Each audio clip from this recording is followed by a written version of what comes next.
This is YouTube Uploader. So if you ever wanted to upload videos to YouTube from Unity, this is the solution for it.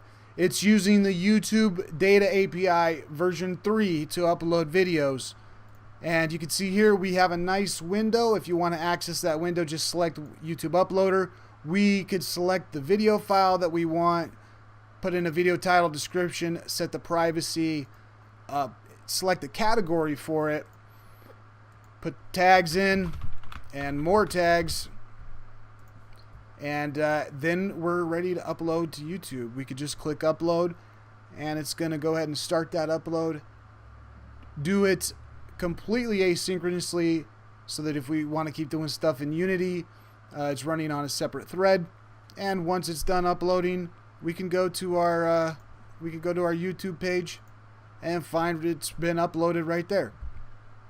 So the other nice thing about this is if you don't want to use the editor window and maybe you want to automate this, you're rendering videos with Unity and you want it to automatically upload to YouTube once the render is done, very simple to do. You can do that via script. I've included one here in the demo. It's called Demo YouTube Uploader. And it's just going to take basically one line of code.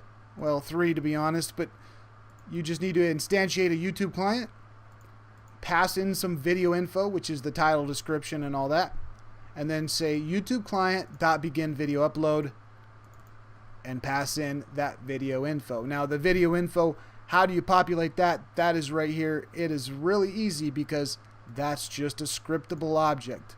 You can see the scriptable object here with the title, description, the tags, the category, privacy status, and file path.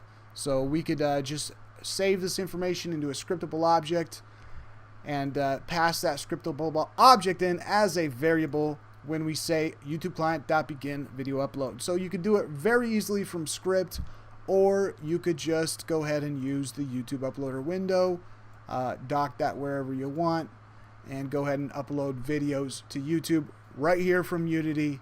Let's make things easier and quicker. Thanks for watching. I hope this asset helps you out. Check out the next video for the tutorial.